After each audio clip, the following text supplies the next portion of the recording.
कौन लोग इसमें केंद्र में चले गए और किसको केंद्रीय मंत्री बना दिया गया। तो क्या अब लगता है कि नीतीश कुमार उनको मौका देंगे? ललन सिंह ने एक नए राजनीतिक धारा की शुरुआत की है और एक नए एजेंडे पर वो चल रहे हैं कि भारतीय जनता पार्टी को एक ऐसे चेहरे की जरूरत है जो नीतीश कुमार और तेजस्वी यादव दोनों को एक साथ टारगेट करे। नमस्कार, भारत लाइव देख रहे हैं आप और ये रातों रात है। बिहार की राजनीति से जुड़ी हुई घटनाओं पर चर्चा करते हैं जिसका असर आने वाले दिनों में बिहार में पड़ता है। कई खबरों के साथ बाबा भी हमारे साथ मौजूद हैं। पहली खबर की तरफ चलते हैं, जो खबर बिहार की राजनीति में एकदम नई नहीं है, जीतन राम मांझी को लेकर है। और जीतन राम मांझी ने अब सरकार पर हनुमान गियर लगा दिया है। दरअसल विवादों से पुराना नाता रहा है, बात बोलते हैं नाप तोल कर और सटीक बोलते हैं, इसलिए ज़्यादा विवाद होता है। बाबा जीतन राम मांझी ने एक बार फिर से नीतीश कुमार से कुछ डिमांड की है, मांगा है। क्या लगता है जीतन मांझी के इस बयान के बाद क्या राजनीतिक प्रभाव पड़ने वाला है?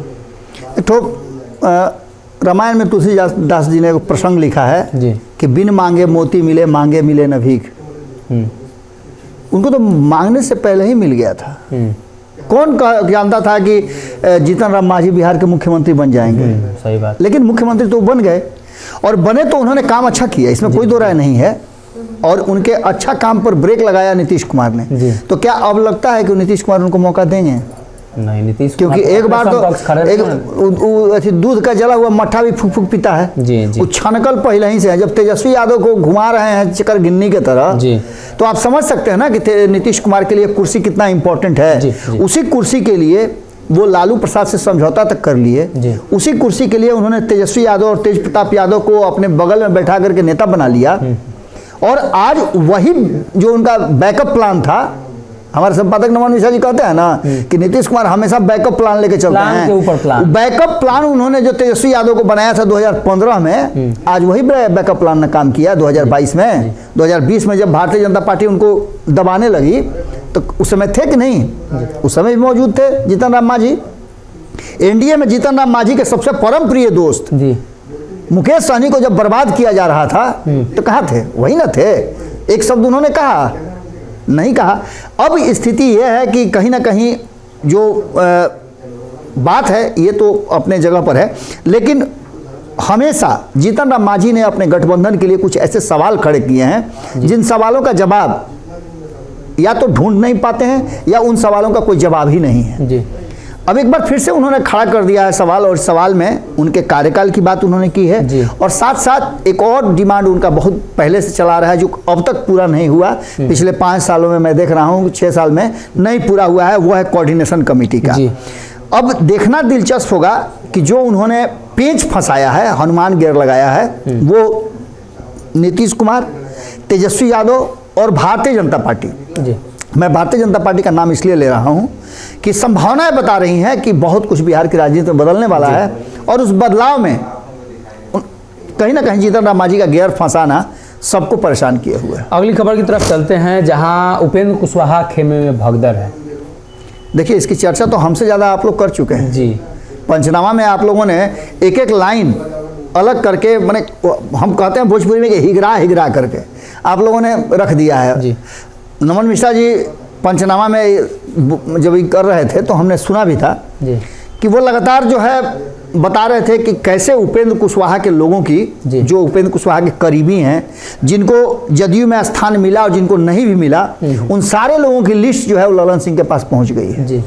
और उस लिस्ट के हिसाब से कहीं ना कहीं बारी बारी से ललन सिंह पूरी तरह से आप डेरा देख लीजिए कि पटना में डाले हुए हैं। डेली ऑफिस जाना है और ऑफिस में चुन चुन करके लोगों को बुलाते हैं। ललन सिंह ने एक नए राजनीतिक धारा की शुरुआत की है और एक नए एजेंडे पर वो चल रहे हैं। उन्होंने अपना लाइन लेंथ बदल दिया है ललन सिंह और लाइन लेंथ क्लियर हो बिल्कुल, और उसी लाइन लेंथ पर वो जबरदस्त ढंग से अपनी रणनीति बना रहे हैं। बहुत जल्दी इस पर भी एक खुलासा हम लेकर के आएंगे कि आखिर उनकी रणनीति है क्या। लेकिन इतना आपको बता दें कि भारतीय जनता पार्टी यदि बूथ पर 2 लोगों को रखती है तो ललन सिंह बूथ को ही अपना बनाने की कोशिश में लगे हुए हैं। और उस बूथ पे, जिस बूथ पे जिस समीकरण का वोट होगा, उस पूरे समीकरण को एकजुट करने का पूरा तैयारी कर चुके हैं। नीतीश कुमार की समाधान यात्रा सिर्फ भ्रम फैलाने के लिए हम बार बार बता रहे हैं कि नीतीश कुमार उधर समाधान यात्रा पर है, सबका फोकस उधर होगा और ललन सिंह इधर से सारा लाइन लेंथ क्लियर करते जा रहे हैं। चिराग पासवान का नया सफर, क्या लगता है चिराग को लेकर भाजपा क्या सोच रही है? देखिए यहाँ भी एक बहुत बड़ा भ्रम है जी। भ्रम क्या होता है ना कि राजनीति में भ्रम भी एक बहुत बड़ा आपका हथियार होता है जी।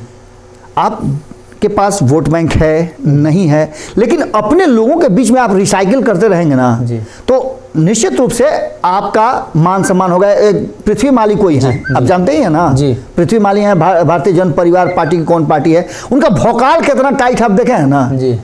4 गो 5 गो आदमी उनके साथ रहता है, कोई भुकार पार के रोने लगता है, कोई कुछ करने लगा, कभी नीतीश कुमार का पुतला दहन कर देते हैं, 100 यात्रा निकाल, ये सब करते हैं।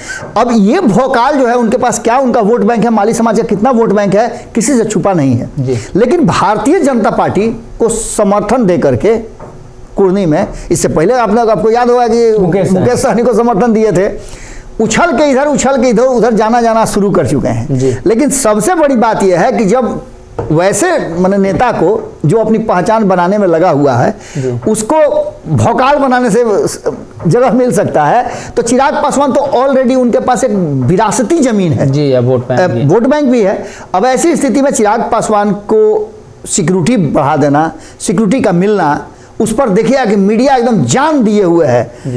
33 गो आदमी है तो यहाँ देखिए कि कुर्सी लगा हुआ है, यहाँ खाने का व्यवस्था है। अरे भैया सिर्फ इन्हीं के लिए ये व्यवस्था नहीं हुआ है, जाइए अशोक चौधरी के यहाँ, जाइए पप्पू यादव के यहाँ, इन सारे लोग, तो कौन लोग इसमें केंद्र में चले गए और किसको केंद्रीय मंत्री बना दिया गया? वो गृह मंत्रालय का, चिराग पासवान ने अपने भी कहा है कि ये इनपुट है गृह मंत्रालय का जिसके आधार पर मुझे सुरक्षा दी गई है, लेकिन हम इसके लिए धन्यवाद देते हैं कि मेरी चिंता की गई जी। लेकिन उन्होंने ये बात तो नहीं कहा कि मुझे बिहार का कमान दिया जाएगा, लेकिन इतना मान के चलिए कि चिराग कहीं ना कहीं एक नए सफर की तरफ बढ़ रहे हैं। और ये सफर बार बार ये कहा जा रहा है कि भारतीय जनता पार्टी को एक ऐसे चेहरे की जरूरत है जो नीतीश कुमार और तेजस्वी यादव दोनों को एक साथ टारगेट करे, और इसके लिए उन्होंने तैयारी कर दी है। और सबसे बड़ी तैयारी उनकी क्या हुई है कि जहां वो खुद नीतीश कुमार पर हमला कर रहे हैं, वहीं लौकुश समीकरण के सबसे बड़े नेता कहे जाने वाले सतीश कुमार को अपने साथ रखे हुए हैं। वहीं उन्होंने अरुण कुमार को, जो नीतीश कुमार के सबसे कट्टर विरोधी हैं, उनको रखा है। इसके अलावे उनके तर्कस में और भी कई तीर है जो तेजस्वी यादव को अटैक करेंगे, और तेजस्वी यादव से 2024 और 25 में सीधा टक्कर के लिए एक नए सफर की तरफ उनकी शुरुआत हो चुकी है। इसके लिए आपको बता रहे हैं, बहुत जल्दी आपको नजर आएगा कि तेजस्वी यादव को खुल करके बोलने वाले, लालू प्रसाद का विरोध करने वाले बहुत जल्दी आपको चिराग पासवान के खेमे में नजर आएंगे। तो कहीं ना कहीं बिहार में जो नए सिरे से चिराग पासवान का राजनीतिक सफर शुरू हुआ है, जीतन राम मांझी की जो डिमांड है, और साथ में उपेंद्र कुशवाहा खेमे में भगदड़, लेकिन ललन सिंह स्पष्ट कर चुके हैं। और ललन सिंह ने कहीं ना कहीं उपेंद्र कुशवाहा के उन तमाम लोगों को हाईजैक कर लिया है।